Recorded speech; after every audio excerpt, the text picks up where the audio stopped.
नमस्कार, मैं भागीरथ सिन्हा सक्षम लाइव प्रोग्राम में आप सभी दर्शकों का हार्दिक स्वागत करता हूं।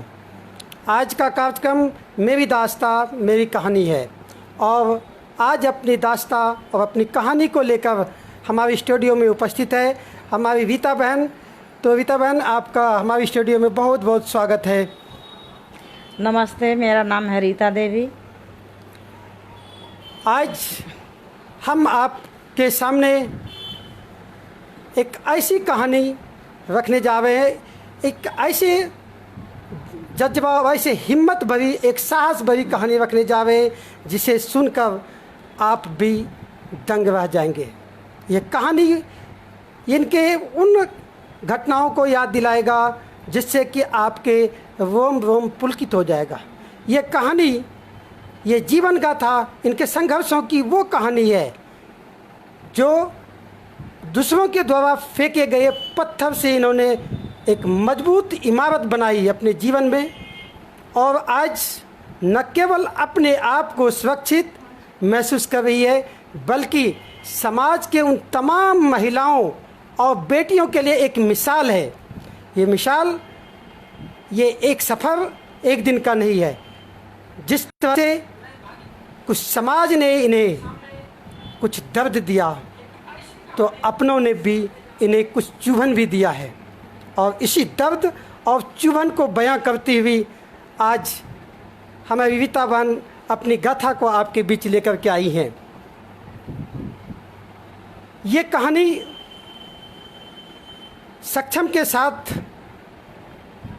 जो इनका जुड़ाव और इनका लगाव रहा है उन तमाम संघर्षों और इनके जुड़ाव, इनसे लिए गए सीख और ये संदेश, ये तमाम चीज़ों को लेकर अपने जीवन को जिस तरह से एक ढाल बनाया और एक मजबूत संघर्ष की एक अभिनेत्री, एक नेत्री के तौर पर समाज में उभर कर आई हैं।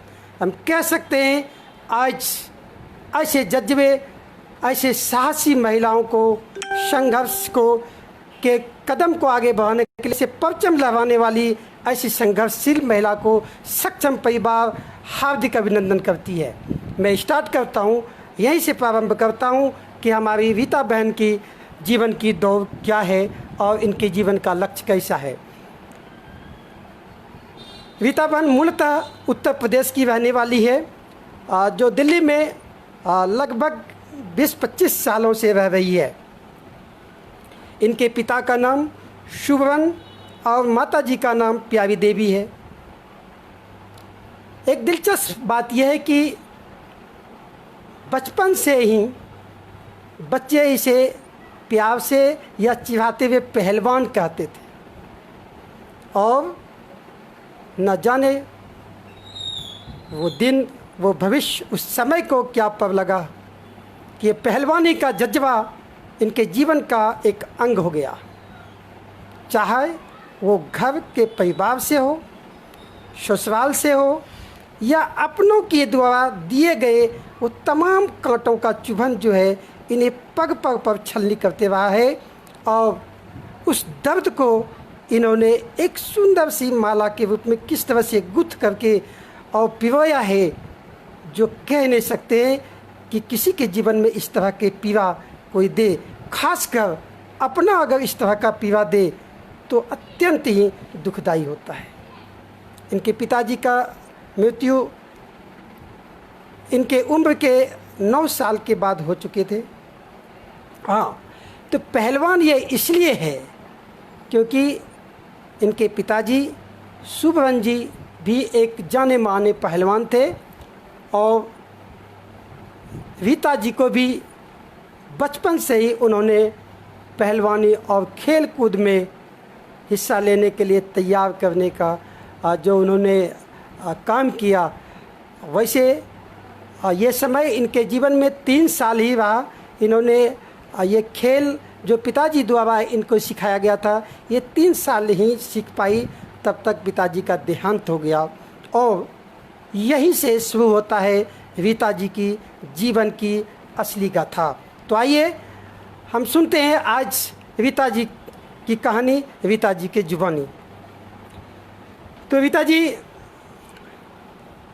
जैसा कि आप कह रहे कि भाई आप बचपन में पहलवान पहलवान बच्चे आपको चिढ़ाते थे, कहते थे, तो कैसा लगता था आपको? क्या महसूस करते थे उसमें? मैं और ये महसूस करती थी, मुझे अब अच्छा लगता था बहुत बहुत का जितने कहते थे मुझे और अच्छा लगता जाता था। मैं और आगे खेल कूदने में ज़्यादा दिलचस्पी लेती थी। अच्छा। उस समय हम 2 बहनें थे। एक बहन हमारी पढ़ती थी, अब पापा मेरे हमें ये सिखाते थे, मैं सीखती थी। 3 साल सीखी, 3 साल के पापा हमारे गुजर गए। ठीक है। फिर जब पापा गुजर गए तो बहन हमारे अपने ससुराल थी और एक बहन उन्हीं के पास थी। 2 बहन और पिता माँ हम एक साथ रहते थे। जब पापा हमारे गुजर गए तो मम्मी हमारी पागल हो गई। अच्छा। फिर हम 2 बहनों को अपना एक बहन को स्कूल में नाम लिखाया, एक बहन छोटी थी 3 साल की। मम्मी को बहनों को लेकर उनका पालन पोषण करने लगी, मैं अपना मेहनत करने लगी अपना खेती में, घर पे मेहनत करते करते दूसरी बहन भी जब हो गई तो उसका भी नाम लिखा दी। तो जो एक बहन हमारी 7 साल की थी, मैं 9 साल की थी, तो भी बहन मेरे पास आई तो अपना घर का काम थोड़ा संभालने लगी, मम्मी को संभालने लगी, तो मैं बाहर काम करने लगी। बहुत अच्छे। मैं काम करने लगी तो हम लोग का पेट पर्दा उससे चलने लगा। हाँ। चलते चलते हम लोग थोड़ा सयान हो गए। अच्छा, काम क्या करते थे उस समय आप? काम हम मजदूरी करते थे।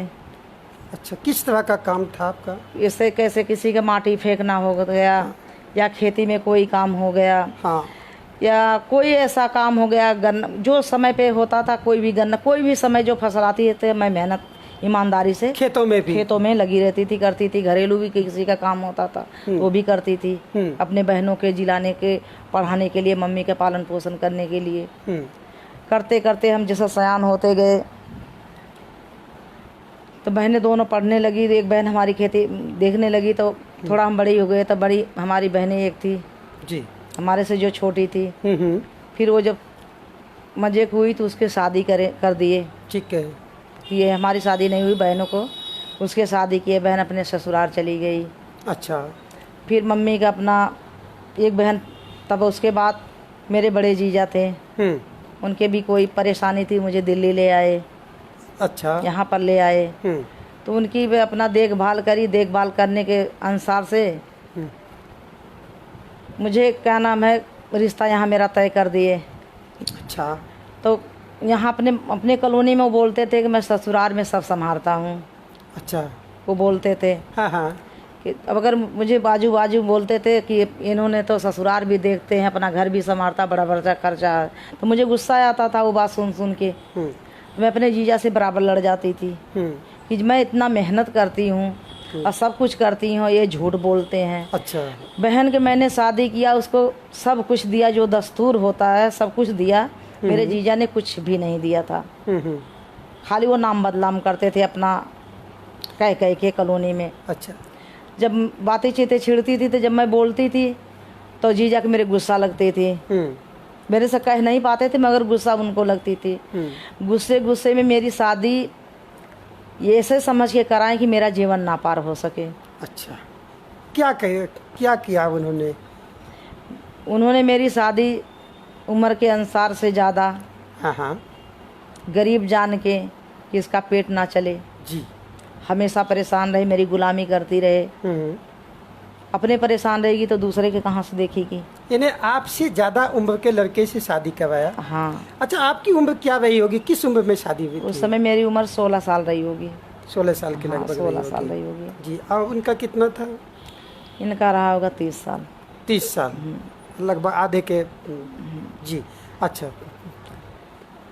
तब उसके बाद में मेरी इन्होंने जब शादी करवा दिया तो मैं जब विदा होने लगी तो मेरी वहाँ का गली मोहल्ला मुझे बहुत मानते थे। मैं जैसे अपने माँ के हैं मेहनत करती थी, मैं इनके पास भी वैसे ही मेहनत करती थी। मेरी काबिलियत देख के या मेरी मेहनत देख के वहाँ के भी लोग मुझे बहुत मानते थे।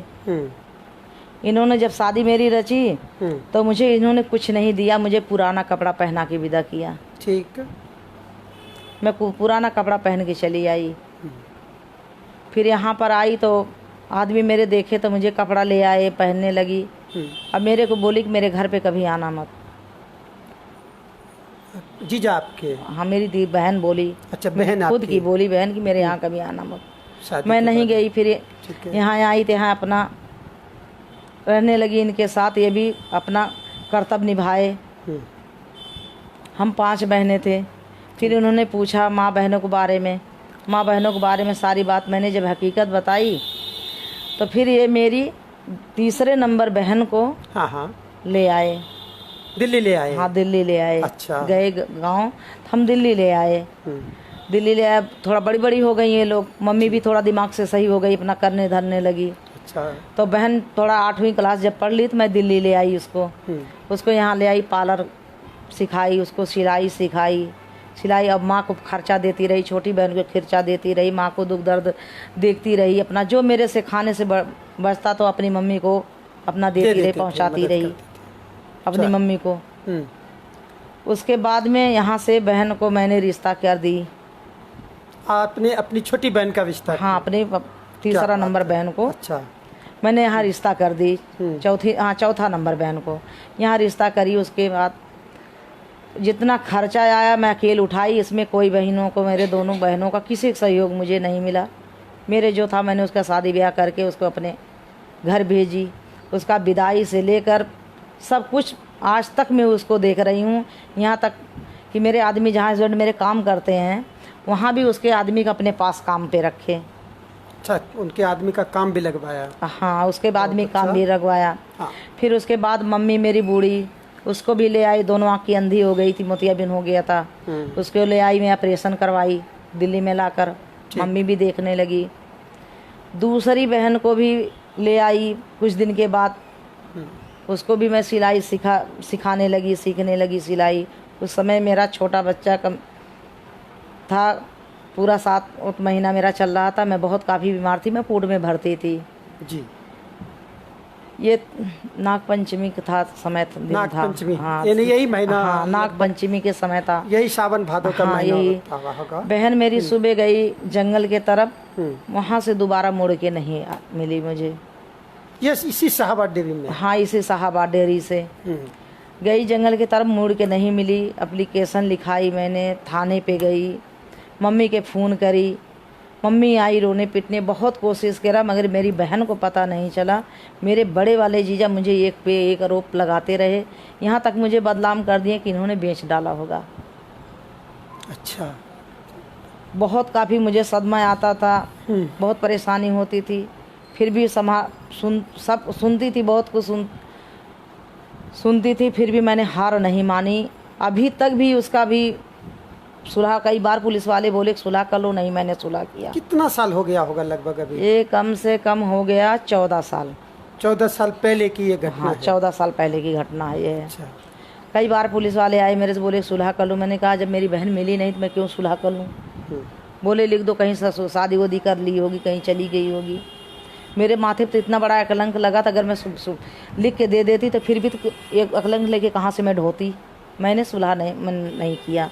नहीं, ये आज से जिस तरह से रीता जी बतावे कि आज से 14 साल पहले इस तरह से पुलिस का ये रवैया होता था कि किसी भी घटना में अगर लड़की भाग रही है या लड़की गायब हो गई है तो उसको ये गायब होना नहीं समझते थे, वो ये लड़की पर आरोप देते थे कि वो खुद अपनी मर्जी से भाग गई है। वो कहते थे कि साहब डेयरी की कहानी यही है। और आज तक ये जो मंशा है 14 साल और आज के फासले को अगर हम देखें तो भी आज भी अगर हमारी बेटियों के साथ इस तरह से घटनाएं होती हैं और बेटियां जब गायब होती हैं तो पुलिस सीधी उनके पेरेंट्स को यही कहता है कि तुमने अपने बच्ची को संभाल नहीं पाई, तुमने लड़की का केयर नहीं किया और वो तो खुद भागी है।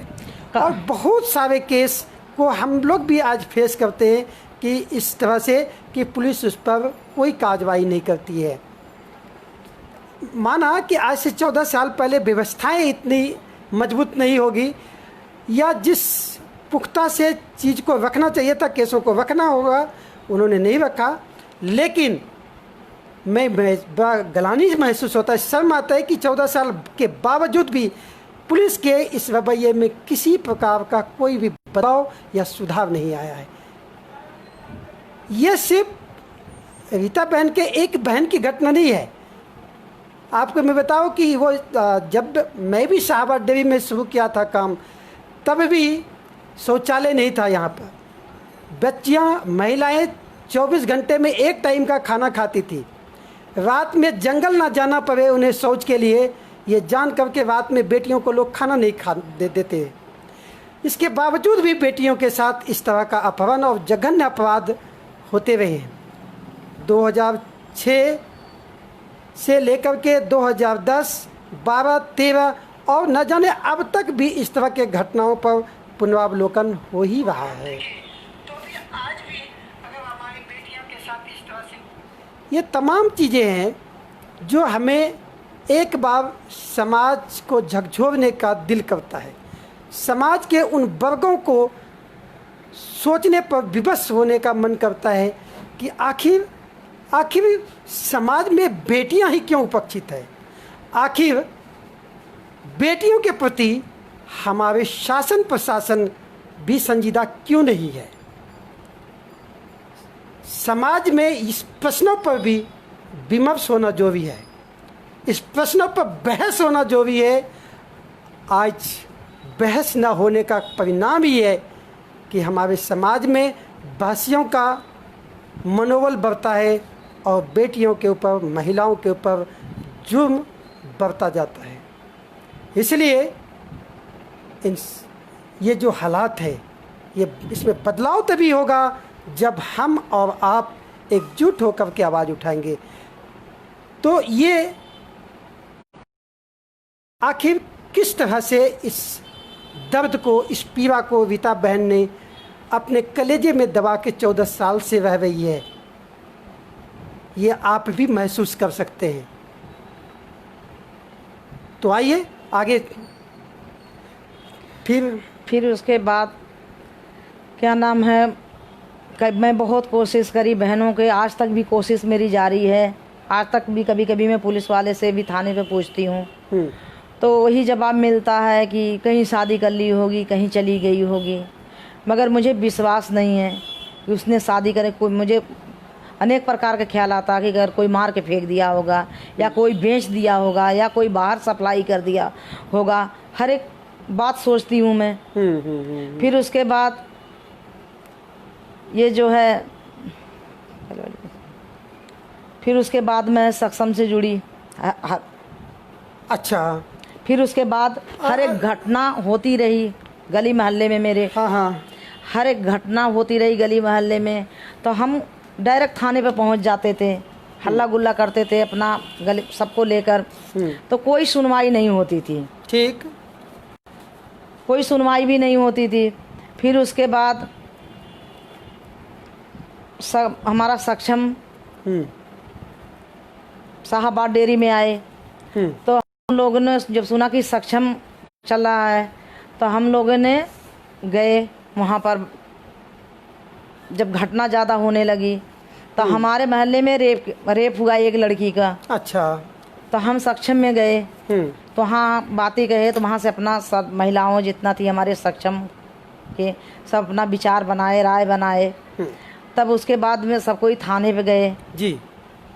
तो वहाँ से जो कार्रवाई सब कोई मिल के किए तो वहाँ से कार्रवाई हुई। तो ऐसे ऐसे काफ़ी केस में ऐसे कहीं भी कोई भी घटना होती थी तो मैं अपना आगे बढ़ती जाती थी। ये नहीं डरती थी कि मेरे आगे क्या हुआ है और आगे क्या होने वाला है। मैं ये सोचती थी कि आज इतनी बड़ी घटना अगर हम आवाज़ नहीं उठाएंगे और नहीं करेंगे तो ऐसे आगे फिर होती जाएगी जी। तो ऐसे ऐसे संतलाल सर का मुझे साथ मिला तो मैं और आगे बढ़ती गई। उनका जब मुझे साथ मिला तो हर जो कोई केस होता था तो बराबर वो हमें सहारा देते थे, साथ में जाते थे मिलके। कहीं भी लड़ना होता, झगड़ना होता था या धरना प्रदर्शन होता था या कोर्ट जाना होता या एटीओ जाना होता, बराबर का हमारा साथ देते थे। हमें और उसास होता था। हम औरतों को जो कोई केस दबती थे उनसे भी बताते थे, सर के पास लेकर हम आते थे, लिखवाते थे। तो ऐसे जितनी भी घटना होती थी हम बराबर थाने में जाते थे, एप्लीकेशन लिखाते थे। तो धीरे धीरे सुनवाई होने लगी। ठीक है। हमारी काफ़ी 17-18 केस थी। हम हर केस में भी डाल देते थे। ठीक। या कभी ये रेप का हो जाता था या मर्डर का हो जा या दहेज का हो जाता था या मार झगड़े हो जाता था। कोई ऐसा घटना अगर हम सुनते थे तो ये नहीं देखते थे कि हमें क्या होगा, ठीक। हम उस पर हाथ डाल देते थे। इसलिए कि अगर हम अगर हाथ नहीं डालेंगे तो नहीं, इंसान अगर कदम उठाता है तो बहुत कुछ हो सकता है। और कदम उठाने से ज़रूर इंसान नॉर्मल हो जाता है या कमियाँ आ जाती हैं। जब से हम लोग ने ये सक्षम से जुड़ के ये काम करने लगे, बहुत कम घटना होने लगी। अच्छा। हाँ, बहुत कम घटना होने लगी। उसके बाद 7-8 केस रेप की थी।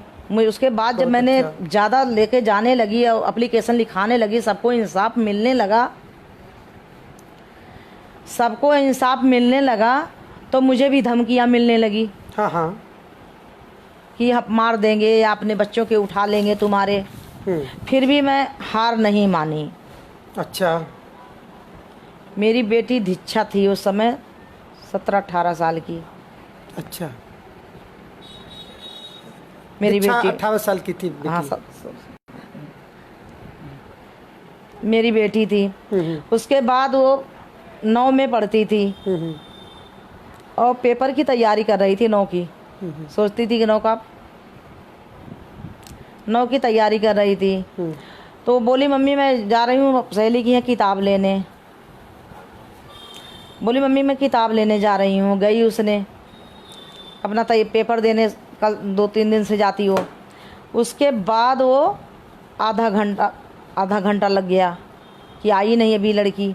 फिर हम पता लगाने लगे, कहने लगे कि अभी नहीं आई। धीरे धीरे ऐसा देर होता गया, 1 घंटा हो गया नहीं आई। फिर खोजने लगे चारों तरफ। 1 मिनट रुकना चाहूँगा बेटा बनो। हमारे साथियों का बहुत सारे साथी जो हमें देख रहे हैं, उनका संदेश है, थोड़ा मैं उसको पढ़ दूँ। सिमरन है, किशन मिष्टी, रीनू सरोज और गुजरात से विनय कुमार है। विनय कुमार हमारे प्रोग्राम को गुजरात से देख रहे हैं। आप सभी दर्शकों का हम सक्षम परिवार अभिनंदन करते हैं। साथ ही मैं ज़रूर कहना चाहूँगा कि आप अपने आसपास की ऐसे ज्वलंत मुद्दों पर कड़ी निगरानी रखें, ध्यान रखें और हो सके तो आप सक्षम में इसको साझा कर सकते हैं। सक्षम का इस प्रोग्राम को देखने के लिए आप FB पर सक्षम लाइव टाइप करेंगे, SAKSHAM सक्षम LIVE सक्षम लाइव। और व्हाट्सएप नंबर है 9311124880। आप सभी दर्शकों का सुझाव हमारे लिए बहुत ही ऊर्जावान है। आप हमें देख रहे हैं, आप अपने सुझाव मार्गदर्शन हमें ज़रूर दें। तो हाँ, मैं ये भी कह रहा था कि अभी रीता बहन ने जिस तरह से एक बिटिया का नाम ले रही थी, हम इस नाम को व्यक्ति से नहीं बल्कि एक काल्पनिक आपके संज्ञान में रखने के लिए प्रसंग बस नाम देना पड़ा है। और ये नाम काल्पनिक है, जो किसी व्यक्ति विशेष से नहीं मिलता है। ना ही किसी का नाम लेकर के हम किसी के आघात या उन्हें किसी तरह का परेशानी या कष्ट देना चाहते हैं। प्रसंग बस हम नाम का मेंशन कर रहे हैं जो काल्पनिक है। बच्ची किताब लेने के लिए गई थी। बच्ची किताब लेने गई थी तो बाजार में थोड़े दूर पे घर से गई तो वहाँ पर 2 बदमाश हमारे वो लड़की को किडनैपर कर लिए। अच्छा। किडनैपर कर लिए। होते 1 घंटे हो गए, चारों तरफ खोजने लगे। वो 1-1.5 घंटे के बाद मिली हमारी लड़की। अच्छा। जब बिहार मिली तो उसका दिमाग काम नहीं कर रहा था। फिर हमने 100 नंबर कॉल किया। कैसे था पता लगा उसमें? उसके पता लगा तो फिर चारों तरफ छिटक गए, पार पड़ोस हमारा गली मोहल्ला जितना था हम भी पूरे परिवार छिटक गए और सभी कोई छिटक गए। तो पाए लड़की को हम थोड़ा दूर पे पाए लड़की को। कहाँ घर से कितना दूर? घर से आधा किलोमीटर होगा। आधा किलोमीटर हाँ, आधा होगा। किलोमीटर। रात की घटना है? हाँ, रात के नहीं, शाम की घटना थी। अच्छा। शाम की 5 बजे की घटना थी। शाम 5 बजे की घटना थी। ठीक अब है। मिली थी लड़की 5, 6, 7, 8 बजे। 8 बजे मिली थी अच्छा, लड़की हमारी, क्योंकि वो रास्ता भूल गई थी। लड़की कभी नहीं कहीं जाती थी, रास्ता भूल भी गई थी। लड़की को अगर बोलने की कोशिश करती तो मार देते थे डंडे से उसको। अच्छा। उसकी आवाज़ें बंद कर देते थे कि बोलेंगी तो भाई को किट मारेंगे या उठा ले जाएंगे। तब बच्ची जब बोलने की कोशिश करती तो उसको डंडा मार देते थे लड़की को, तो चुप हो जाती थी। और जब जाती थी पार पड़ोस देख लेते थे तो बोलते नहीं थे। अगर वो जरा से हिट पाती तो चिल्ला देती, तो वहीं वो छोड़ के भाग जाते। अच्छा। मगर जब किसी ने नहीं बोला तो अपना ले गए उसको, मारे पीटे लड़की को। फिर वे 2 घंटे के बाद, जब हमारी 2 घंटे के बाद किए, पुलिस ले गई। ये कार्रवाई। फिर उसके बाद में कैसे पहचान चले, तो हमारा पड़ोसी का एक घटना थी, वो घटना में मैं शामिल थी। तो उसके घटना में उसके जो केस था मैं शामिल। हाँ, पड़ोसी के लड़की के संग में जो घटना हुई थी, उस घटना को भी मैंने थाना पुलिस में जो कार्रवाई थी ले जाके। अब उसके माध्यम से वो लड़के की परिचय हुई थी, और लड़का घर किडनैपर किया था। अच्छा। बदमाश वो 2 बदमाश थे वो। तो वो लड़की ने बगल में पाछे दूसरी गली के लड़के को बताई कि उनके साथ में वो लड़का मैंने देखा था। अच्छा। तब पुलिस में कंप्लेन करके तो सुबह 4 बजे पुलिस उसको पकड़ी, तो उसके माध्यम से एक पकड़ा गया, एक बदमाश, दूसरा नहीं पकड़ा गया। ठीक। बंद किए पुलिस, केस किया, आज तक केस चल रही है। मगर मेरी बेटी है उसका भविष्य खराब हो गया, उसका दिमाग आउट हो गया। आज तक वो 9 क्लास में 10 नहीं पढ़ी, उसकी फेल हो गई, सब नहीं हो पाई। ये मेरे संग में इतनी बड़ी घटना हुई, फिर भी मैं आज तक हिम्मत नहीं हारी। मैं ये सोच रही हूँ कि जो मेरी बेटी के साथ हुआ वो और किसी की बेटी के साथ ना हो। लड़की हो चाहे औरतें हों चाहे मेरी बहनें कोई भी हो, वो हमेशा मजबूत बन दूसरे का साथ।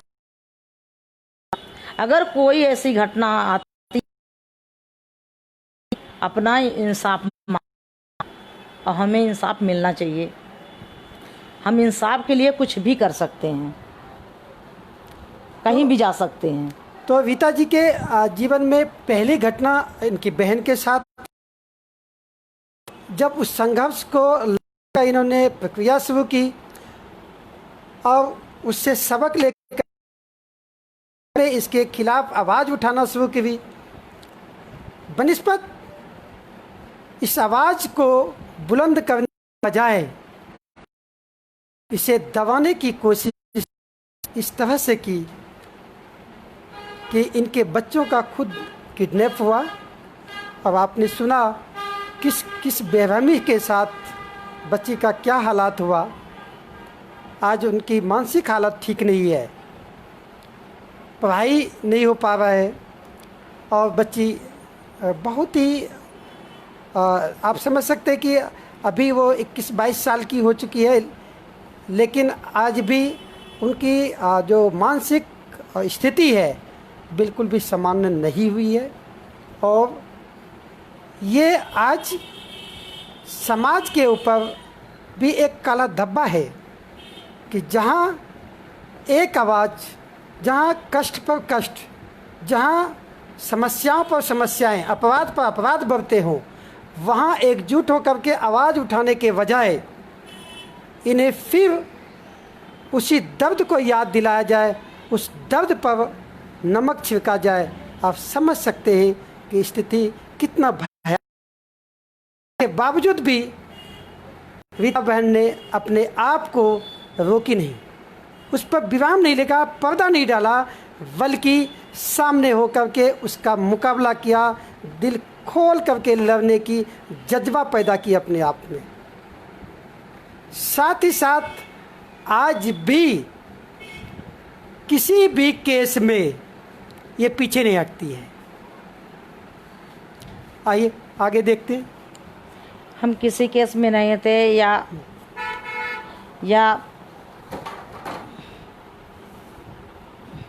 रेप हुआ, या किसी का क्या नाम मर्डर हुआ, या किसी के झगड़ा हुआ, या पानी हुआ, या कोई बीमार हुआ, कोई भी समस्या होती है तो मैं अपने बच्चों को नहीं देखती हूँ, मैं पहले दूसरों के बच्चों को देखती हूँ जी। चाहे मुझे सारी रात थाने में बिताना पड़े या मुझे रास्ते में बिताना पड़े, मैं हमेशा दूसरे के पीछे खड़ी रहती हूँ और नहीं देखती हूँ कि रात कितनी हो में कितना बजा या दिन कितना हुआ। अच्छा, तो आप तब से लेकर के लगभग 10 साल 14 साल तो वो बताए, और 8-10 साल आपने सक्षम के साथ रहे। तो क्या प्रतिक्रिया रहा आपको, क्या क्या सीखने के लिए मिला सक्षम से? मुझे यहाँ बहुत कुछ सीखने के मिला। मुझे यहाँ हिम्मत काफ़ी मिली सीखने के लिए जी। डर तो पहले भी नहीं, डरी थोड़ा मोड़ा जो था, यहाँ एकदम मुझे बहुत काफ़ी सपोर्ट मिला। सर का सपोर्ट मुझे काफ़ी मिला, महिलाओं का सपोर्ट काफ़ी मुझे मिला। यहाँ मेरी हिम्मत काफ़ी बढ़ी। मुझे महसूस नहीं हुआ कि मेरे बच्चों का या मेरे घर में कुछ हुआ। मैं आज तक मुझे महसूस है। अच्छा। अब आज तक मुझे डर नहीं लगता मुझे क्या हो जाएगा। अच्छा। तो आप जिस तरह से आप इस पीड़ा को महसूस कर रही हैं आज भी, आपके लिए ऐसा नहीं लगता है कि ये 14 साल का घटना जो है आपके पल पल आप इसको जी रहे हैं, एक एक क्षण आपके लिए जो है वही 14 साल दृश्य सामने लगता है?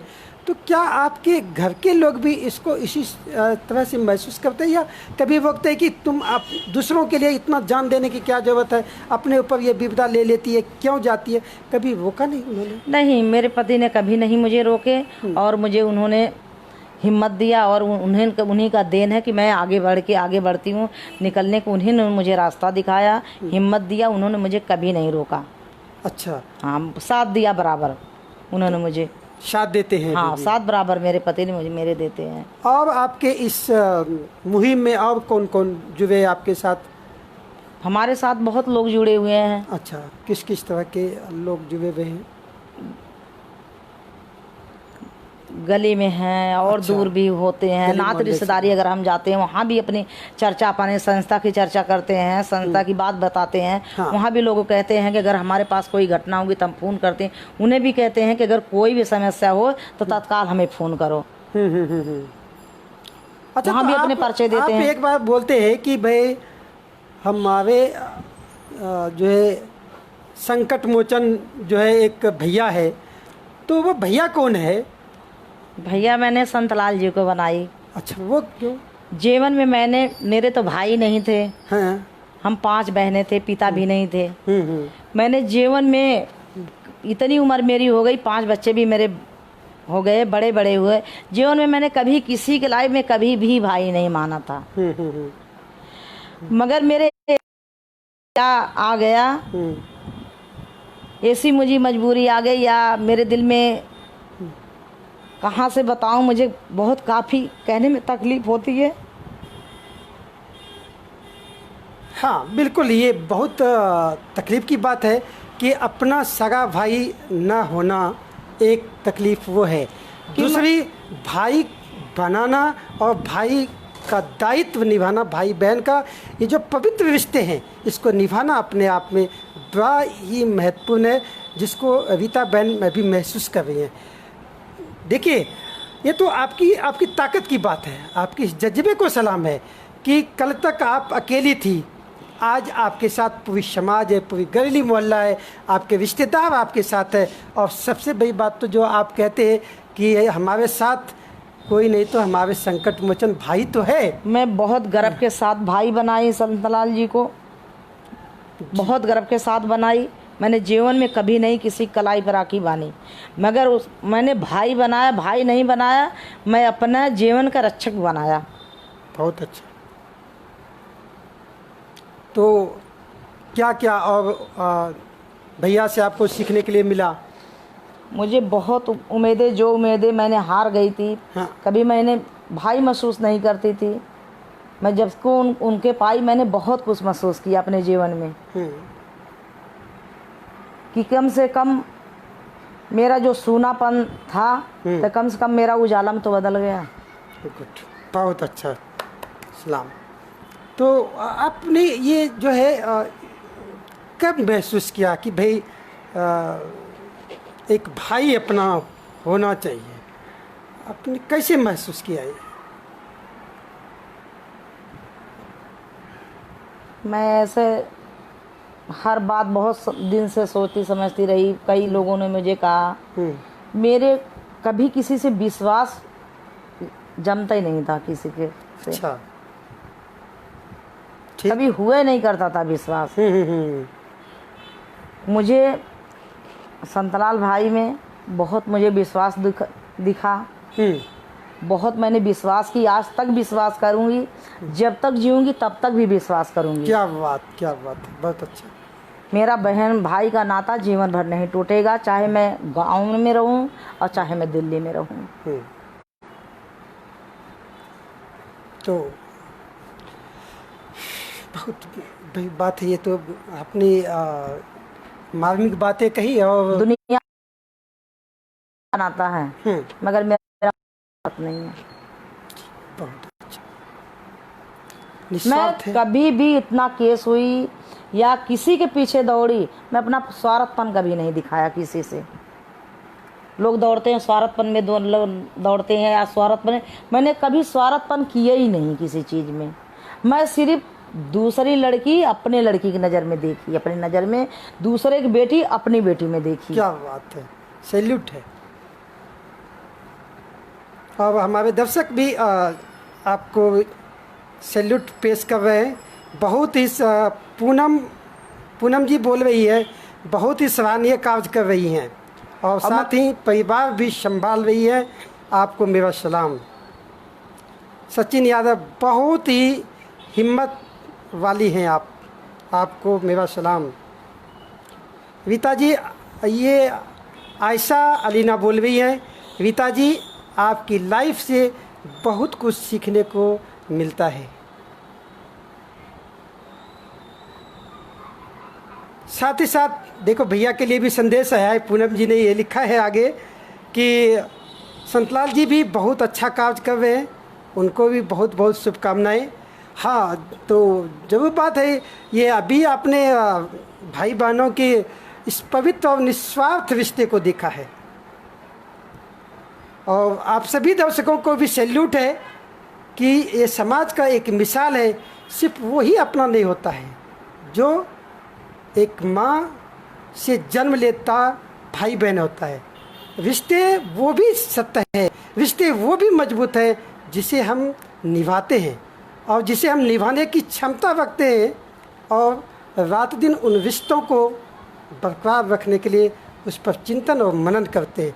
मुझे लगता है, मैं इसे महसूस करता हूँ कि रीता बहन ने भी अगर संतलाल जी को अपना भाई माना है और भाई बनाया है, तो ये जज्बे को, ये जो संघर्ष है, इस संघर्ष को एक मुकम्मल मंजिल देने के लिए और समाज में एक घटना फिर से दोहराई ना जाए, इस घटना पर अंकुश लगाने के लिए, विराम देने के लिए भी इस ताकत को इन्होंने महसूस की और संतलाल जी को अपना भाई बनाया निस्वार्थ रूप से। है ना रीता बहन? हाँ जी, ठीक है। तो और क्या क्या आप सीख रहे हो? अब कहीं भी जाता है इंसान तो कुछ न कुछ तो जरूरी सीखता है। घर से जब बाहर निकलता है तो सीखने के लिए। बहुत अच्छा। अब घर में बैठे तो कोई सीखता नहीं है, जब बाहर निकलता तभी तो कुछ सीखने की मिलती है। इंसान कुछ देखता है, कुछ सीखता है, कुछ हिम्मत आती है, आगे बढ़ता है, एक दूसरे की भी हिम्मत देता है, दूसरे के साथ देता है। तो जब से हमें लोग अपने साहबाद डेयरी में हमारी इतनी घटना होती थी कि हद से ज़्यादा होती थी जी।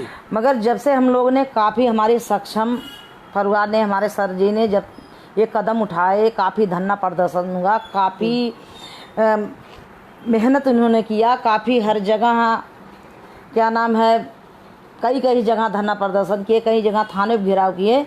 इस समय हमारी शाहाबाद डेयरी में कहीं तो सुन बहुत मामूली कहीं अगर कोई कोने हो गया होगा कोई घटना, मगर आज तक कोई घटना नहीं हुई। अच्छा, तो ये रीता जी का पहल है। रीता जी और उसके टीम के ये किए गए पहलकदमी का ये परिणाम है, ये आउटकम है, ये एक उस तमाम संघर्ष का एक निचोड़ है कि जिस तरह से घटना का ग्राफ शाहाबाद डेयरी में बढ़ रहा था उस पर अंकुश लगे हैं। पूर्णतः तो अभी लंबी लड़ाई है, लेकिन अंकुश लगने का शुरुआत जरूर हुआ है। जिस तरह से नकारा करते थे शासन प्रशासन, जिस तरह से पुलिस बच्चों के केस को नकारा करते थे, उल्टा थोपते थे, माँ बाप को दोषी ठहराते थे, उस पर आज एक कदम आगे बढ़ा है। भाई खुशी भी आई रीता जी की इस पहल को। मैं पुनः सक्षम परिवार और आप सभी दर्शकों की ओर से सैल्यूट करता हूँ कि समाज में इस तरह के जज्बा वाली अगर और कुछ महिलाएं आगे आ जाएं तो समाज बदलने में देर नहीं लगेगा और ये जो अपराधी बेखौफ घूम रहे हैं ये एक दिन जरूर सलीखों के अंदर होंगे। मैं भी एक बात और बताना चाहती हूँ जी। मैं सारी बेटियों को, सारी भी अपने बहनों को यही कहना चाहती हूँ को कभी कोई बात से ना डरें। अगर कोई पार पड़ोस में कोई भी ऐसी छोटी मोटी बड़ी कोई भी घटना होती है तो वो छोटी घटना के छोटा मत समझें। जी, घटना चाहे छोटी हो बड़ी हो, घटना तो घटना ही है और उसे दबाने के बजाय प्रकाश में लाने की ज़रूरत है, उस पर काम करने की ज़रूरत है, न्याय के लिए आगे लड़ने की ज़रूरत है। क्योंकि आज छोटी घटना होती है तो कल बड़ी घटना हो सकती है। रीता बहन के बारे में एक बात और आपसे शेयर करूंगा कि रीता बहन के इस जज्बे के ऊपर 2018 में DCW की ओर से नेशनल वुमेंस डे पर इन्हें अवार्ड भी दिया गया है और ये सम्मान इनके लिए एक अपनी पहचान बनाने के लिए काफ़ी है ही नहीं है, बल्कि इस पहचान को और इस लड़ाई को और धार देने के लिए इनको ये एक ऊर्जा महसूस करती हैं। आपको मैं वो अवार्ड दिखा रहा हूँ जो रीता बहन को 2018 में DCW की ओर से दिया गया था।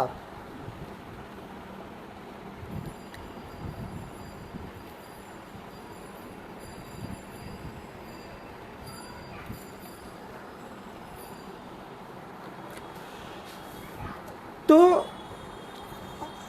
सिर्फ ये तो स्टार्टिंग निजी जीवन से हुआ था, लेकिन जो आज का परिप्रेक्ष्य जो आज इन्होंने कर गुजरी है, जो कर रही है, आज सार्वजनिक रूप से समाज में निखर करके इनका काम देखने को मिल रहा है। इसके परिणाम आपके सामने हैं।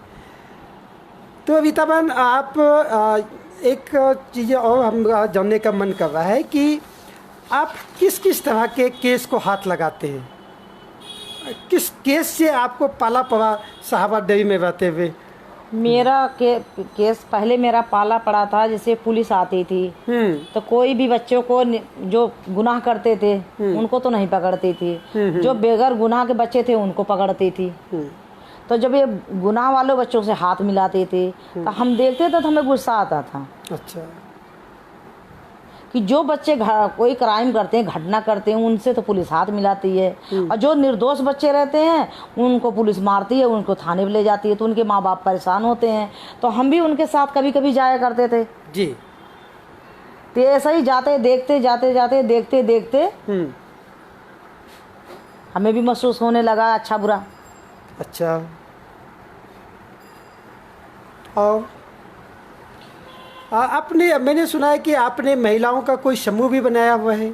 हाँ, सक्षम महिलाओं को बना रखे हैं। हाँ, तो आप उसको क्या ट्रेनिंग दे रहे हैं, प्रशिक्षित भी कर रहे हैं अपने हाँ स्तर पर? हाँ, हमारा जो है हाँ। हफ्ते में 10 दिन में 15 दिन में मीटिंग हम लोग महिलाओं मिलके करते हैं। सब कोई जो कोई ऐसी बात होती है तो एक जगह हम बैठते हैं, उसको चर्चा करते हैं आपस में। कोई केस होती है, कोई बात होता तो आपस में मिलके उसको सोल्व करते हैं सब मिलके हम लोग जी। जहाँ इंसाफ दिलवाने का काम होता है तो वहाँ भी सब कोई मिलके हम करते हैं।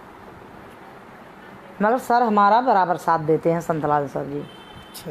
हाँ, उनका हमेशा साथ। चलिए, आपका फिर से मैं संदेश एक बार ले लेता हूँ साथियों का। ये मदन महतो जी सलाम पेश कर रहे हैं आपको। साथ ही साथ पूनम जी लिख रहे हैं कि बहुत बहुत शुभकामनाएं आगे के लिए। सचिन यादव लिखते कि आपकी दास्तान बहुत ही दुख भरी है, पर ये बहुत ही प्रेरणादायक, और आप जो दर्द महसूस कर रहे हैं इसी पीड़ा को मैं भी महसूस कर रही हूँ, और आप सो बहुत ही हिम्मत वाली महिला हैं। आपको सलाम। ये हमारे दर्शक लिख रहे हैं, आप सभी का बहुत बहुत धन्यवाद। तो आप कविता बहन मीटिंगों में को लगातार आप रख रहे हैं उसमें। अच्छा, नए बच्चों को भी उसमें ले रहे हैं आप? किस तरह के आज बदलाव जो है, जो अभी घटनाओं में जो आज के परिदृश्य में देखने के लिए मिल रहा है, आप बच्चों जो आज के बच्चियां हैं और लड़के भी उसमें कह रहे कि वो किस किस तरह से आप उसको ट्रेनिंग देते हैं, या उसमें कौन सी ऐसी कमियां हैं जिसको आप पूरा करने के लिए लगे हुए हैं कि भाई आज की लड़कियां जो है वो भी लड़कों से कम नहीं है? हाँ, हम इसलिए करते हैं जो बच्चे ढीले पड़ जाते हैं या घर से उनको निकलना नहीं पड़ता है, या माँ बाप डरते हैं या माँ बाप उनको बताते नहीं हैं, तो हम इसलिए उनके सक्षम से बच्चों को लाते हैं, जोड़ते हैं कि बच्चों के आने से उनको हिम्मत मिलती है। अच्छा। जो बच्चे कभी पार्क नहीं जाते हैं, जो बच्चे कभी अकेले कहीं जा नहीं सकते हैं, मगर हमारी बच्चियां जब से हमारे सक्षम परिवार से जुड़ी हैं, हमारी बच्चियां कहीं भी जा सकती हैं। पूरे देश में, पूरी इंडिया भारत के अंदर कहीं भी हमारी बच्चियां जा सकती हैं अकेले। अब हमारी बच्चियों के अंदर इतनी काफ़ी हिम्मत है कि वो डर नहीं सकती हैं, मुकालबा करने काबिल हो गई हैं। बहुत अच्छा। ये आपका चिट्ठा है, हाँ, ये पूरा निष्कर्ष है। और आगे का क्या प्लानिंग है कुछ करने का? क्या प्लान किया है? कुछ कोई योजना है कि आगे का ये रास्ता है, अब इस रास्ते पर हमें अगला कदम बढ़ाना है? हाँ, तो रास्ता तो बहुत है। बच्ची चाहे लड़की हो चाहे लड़का हो, दोनों बराबर ही हैं हमारे निगाह में। चाहे लड़की लड़का, दोनों को एक मान सम्मान एक ही है। ये हम नहीं देखते कि ये लड़का है तो ये लड़की है। हम ये जानते हैं जितनी भागीदारी लड़का को उतनी भागीदारी हमारी लड़कियों को होना चाहिए। बहुत अच्छा। तो इसीलिए लड़की लड़का जो कोई काम होता है, जो खेल कूद होता है हमारे सक्षम से, ये दोनों बराबर के भाग दे मिलता है उनको हर चीज़ सीखने में। अच्छा अच्छा। घूमने में, साथ में रहने में। बहुत अच्छा। लड़की लड़का अगर दोनों साथ में रहते तो उनको महसूस होता है, ये नहीं महसूस होता कि मैं लड़का हूँ और वो ना सोचे मैं लड़की हूँ। क्योंकि खेल कूद लड़की लड़का का अलग नहीं होता है, एक ही में होता है, चाहे लड़की हो चाहे लड़का हो। हाँ, आपने भी बहुत खेला है, आपने भी बता रहे थे कि बहुत कुछ खेला। क्या क्या खेल लेते थे आप अपने? मेरे पापा ने पहलवान थे, तो मैंने तो पढ़ी नहीं, मेरी बहनें ने पढ़ी। मेरे पापा ने मुझे पहलवानी सिखाते थे लड़ाने के लिए। अब मेरे पापा जैसे कूड़ी कूदते हैं गांव में दौड़ा के, तो खेतों में ले जाते थे तो खन के मुझे दौड़ा के कूदाते थे। 3 साल के बाद फिर मेरे पापा ने एक्सपायर हो गए। तो सारा सहारा तो हमारा टूट गया। अच्छा, बहुत अच्छा।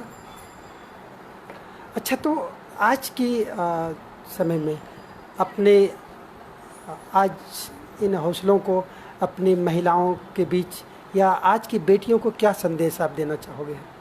मैं आज की महिलाओं को, आज की बेटियों को यही संदेशा देना चाह रही हूँ, वो कभी हिम्मत ना हारें,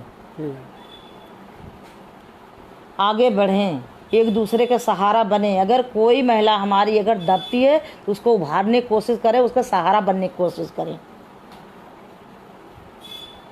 जी। और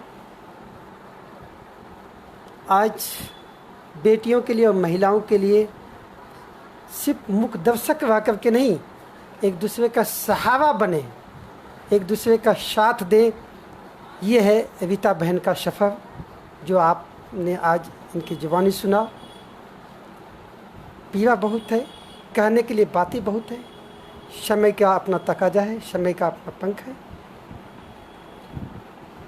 और कोशिश करते हैं कि इस तरह से और भी हम आपके बीच ऐसे जज्बे भरे साथी को और इनके संघर्षों को आपके बीच रखने का प्रयास है हमारा।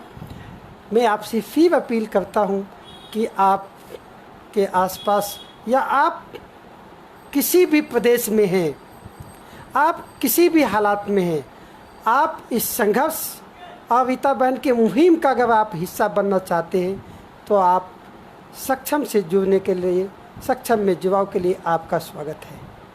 आपको मैं फिर अपना व्हाट्सएप नंबर बताता हूँ। व्हाट्सएप नंबर है 9311124880। आप FB पर देखने के लिए सक्षम लाइव देखेंगे, SAKSHAMLIVE, सक्षम लाइव। आप हमें YouTube पर भी सक्षम लाइव प्रोग्राम के देख सकते हैं, और हम ज़रूर चाहेंगे कि आप हमारे प्रोग्राम को ज़रूर सब्सक्राइब करें, साथ ही साथ अपना महत्वपूर्ण सुझाव और मार्गदर्शन भी हमें दें। तो रीता बहन, आज आपने अपने इस जो दास्तान को रखा, मैं एक पल के लिए तो बड़ा गमगीन हो गया कि रिश्ते आपने जो बताया, मैं तो अंदर से मेरा भी मन कर रहा था रोने का, और समझे कि मैं उससे कम भी नहीं हूँ। एक भाई और बहन का जो पीड़ा मैं खुद महसूस करता हूँ कि मुझे लगता है कि मैं 10 वर्षों से अपनी बहन से मौका नहीं मिला मुझे, रक्षाबंधन जैसे त्योहारों में भी, कि मैं अपनी बहन से मुलाकात कर रक्षाबंधन मना सकूं। और ये 10 वर्ष का जो ये सफ़र है, ये आप सभी बहनों का ही प्यार है, आप सभी बहनों का जज्बा है, जिसे देख करके मैं ये महसूस नहीं करता हूँ कि सिर्फ हमारे लिए वो बहन ही काफ़ी है जो हमारे माता पिता से जन्म ली है। मुझे लगता है और मैं इसे महसूस करता हूँ कि वो तमाम बहनें हमारे लिए उतना ही महत्वपूर्ण है जिस तरह से वो हमारी बहनें हैं।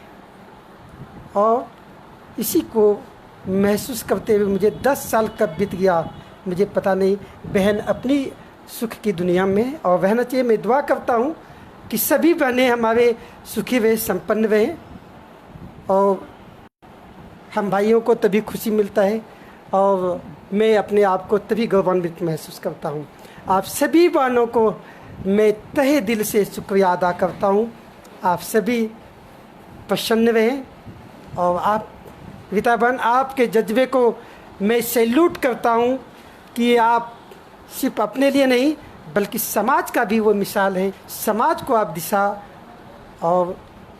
दिशा पर बढ़ने का आप एक पहल कर रहे हैं, एक रास्ता बना रहे हैं। लोग कहते हैं कि कोई लीक पर चलता है, कोई बनाए गए दूसरों के रास्ते पर चलता है, लेकिन मैं आपसे ये सीखता हूँ, आज मुझे ये एहसास होता है कि रीता बहन जैसे ही जज्बाती लोग जो अपने दुखों पर भी दुख को दुख की तरह नहीं बल्कि उन्हें एक संघर्ष और एक प्रश्न बना करके उनका हल ढूंढने के लिए निकलती है।